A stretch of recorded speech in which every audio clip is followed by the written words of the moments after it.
Allez, bonjour à tous, bon dimanche à vous. Voilà, il est venu râler fin de semaine dernière. Alors évidemment pour moi c'est la même journée, mais voilà, il s'est donc installé en râlant derrière moi, ce qui fait que je sens son corps qui est juste derrière. Oui, je ne sais pas si ça se voit, mais je le fais bouger.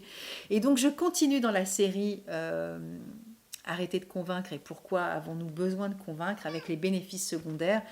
Et je ne vais pas passer la vidéo à te parler au Malais, je suis en train de faire une vidéo sur YouTube. Et donc, du coup, voilà, il me reste des fleurs. Et donc, on a vu la semaine dernière, enfin, là, il y a 15 jours, la genèse du pourquoi je parlais de verveine. Et maintenant, je vous ai parlé, après la semaine dernière, je vous ai parlé de deux fleurs de la peur. Et donc, je vais reprendre la fleur verveine, voilà, pour convaincre, pour modérer, on va dire. Et je vais aussi proposer une fleur. Pourquoi ça pourrait nous arriver d'avoir envie de convaincre mais parce que des fois, on n'est pas en paix avec soi-même. Parce que on se sent aussi, je dis on se sent. Je ne sais pas si c'est la bonne formulation. Voilà, vous n'en voudrez pas parce que il n'y a pas de phrase type, hein, mais ça pourrait être aussi, c'est peut-être plus juste, on va dire. Euh, Qu'est-ce qui pourrait motiver le fait d'être comme ça dans une forme de surargumentation? Encore une fois, c'est la troisième vidéo, donc je vous invite à regarder la première et la deuxième si vous êtes abonné entre il y a 15 jours, la semaine dernière et maintenant, parce que vous n'allez pas comprendre non plus le processus de ce système de vidéos que j'ai découpé en plusieurs séquences. Euh, il se pourrait que par moment, quand on a vécu ce sentiment de se sentir coupable, de se sentir responsable d'une action qu'on a malmenée ou dont on se sent responsable alors que c'est pas forcément nous, qu'on ait aussi ce besoin aussi d'argumenter pour justifier de notre auto-accusation. Euh,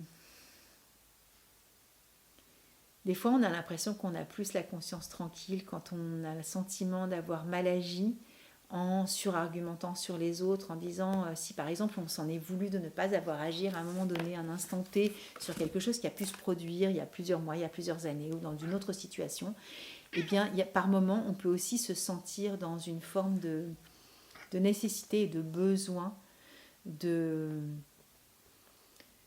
de faire calmer le jeu de cette culpabilité, de ce ressenti de ne pas avoir été juste aussi parce qu'on a l'impression d'avoir fait du mal ou d'avoir mal agi, etc. Et du coup, on va des fois surargumenter euh, avec quelque chose qui est avec un petit goût amer du peut-être que j'ai pas été assez comment dire convaincante à l'époque et j'ai laissé passer des opportunités et donc maintenant je vais mettre de l'huile sur le feu pour que les choses puissent aussi ne pas se reproduire en fait. Vous voyez ce que je veux dire, c'est que je sais pas si je suis très claire dans mes propos, mais s'il s'est passé un événement dans notre vie auquel on fait référence et que pour nous on est fautif et on est responsable de cette situation ou qu'on a le sentiment que c'est de notre faute que la personne, par exemple si quelqu'un a été dans le cadre professionnel à je sais pas, par exemple, a eu une mauvaise note sur son évaluation du semestre ou voilà, du trimestre, etc., et qu'on n'a pas été assez vigilant dans la façon dont nous-mêmes nous avons perçu les éléments parce que la personne nous a apporté, par exemple, des éléments de compréhension parce qu'il vivait une situation particulièrement déroutante aussi sur sa sphère privée, qu'il a peut-être aussi mis dans un état de vulnérabilité momentanée, et que ce trimestre ou ce semestre-là, nous l'avons peut-être mal évalué ou jugé, et donc on se sent fautif que lui puisse aussi ne pas avoir eu aussi, je ne sais pas, une prime, une accession à quelque chose, enfin bon, peu importe.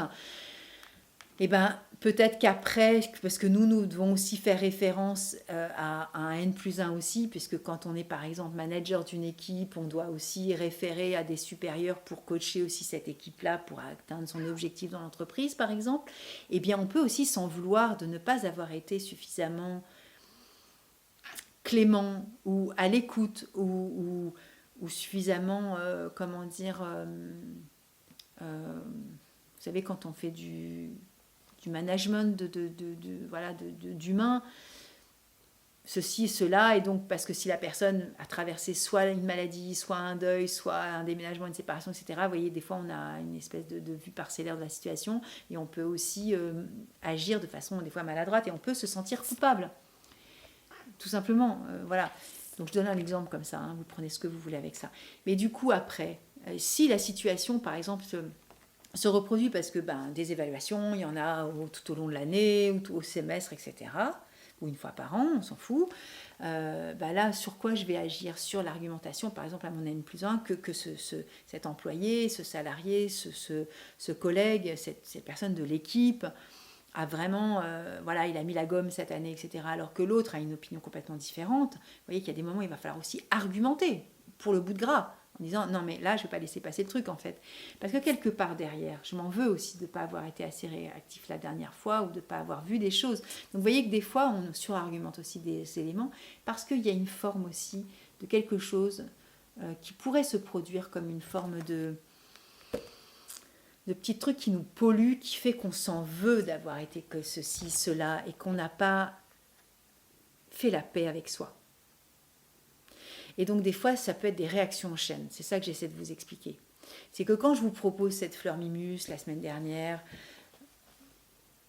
ou Red Chestnut, ou celle-ci là sur Pine, c'est que les réactions en chaîne, elles sont tout le temps. Et c'est pour ça que je vous parlais de pelure d'oignon, mais c'est notre jargon au centre-bac. Mais les réactions en chaîne, elles se font comme ça, et on ne s'en rend pas compte. Je vous reparle de ce petit document que j'ai fait donc à 12 € téléchargeable sur mon site via le site qui s'appelle Intuitive Mama. Vous pouvez télécharger, c'est un document de 80 pages qui s'appelle le Flower Book et qui vous permet justement tout au long de votre cheminement avec les fleurs de bac de voir les implications et les imbrications de ce réaction chaîne émotionnelle. Vous voyez, vous partez d'une émotion, ok, verveine, j'ai été très très véhémente avec ce N+1, il est hors de question qu'on le mette à pied, qu'on le blâme ou qu'on le rétrograde ou que machin qui n'est pas sa prime.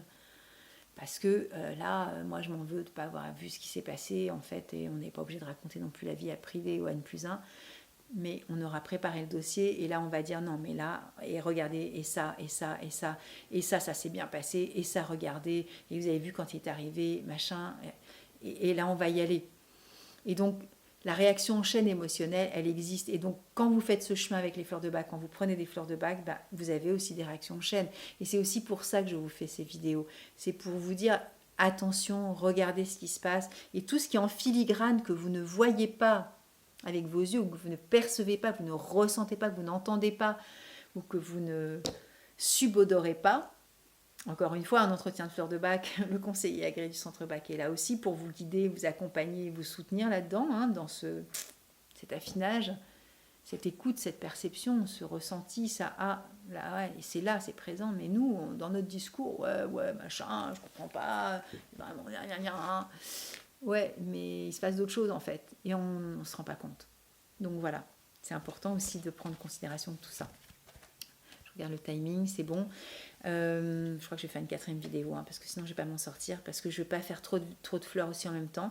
Bien sûr, ça peut aussi venir d'une forme d'intolérance. Alors bien sûr qu'il y a une forme d'intolérance aussi dans le verveine, c'est pour ça aussi d'intolérance dans le sens où on ne comprend pas que l'autre ne réagisse pas à nos opinions. C'est pour ça qu'on est aussi dans le vouloir convertir, promettre que ce que l'on dit, ça a une efficacité et qu'il faut vraiment se bouger. Là, c'est motivé des fois par une forme d'intolérance, vraiment de critique et de désir que l'autre change d'attitude, que l'autre... parce qu'on blâme l'autre dans son attitude.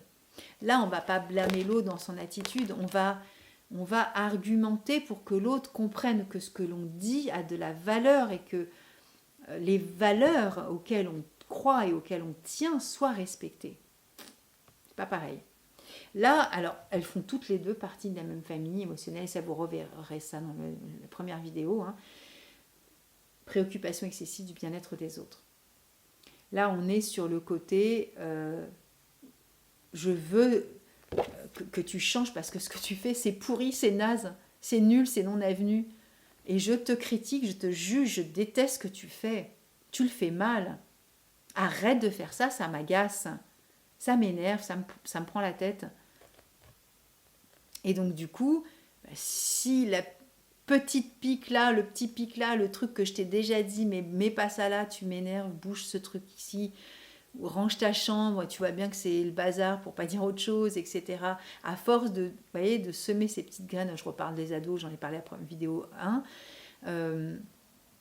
on est dans la critique et dans le jugement du quand on a une chambre, on la range, on est ceci, on est cela, on ne doit pas faire ci, on doit faire... Tout ça sont des jugements, c'est de la critique.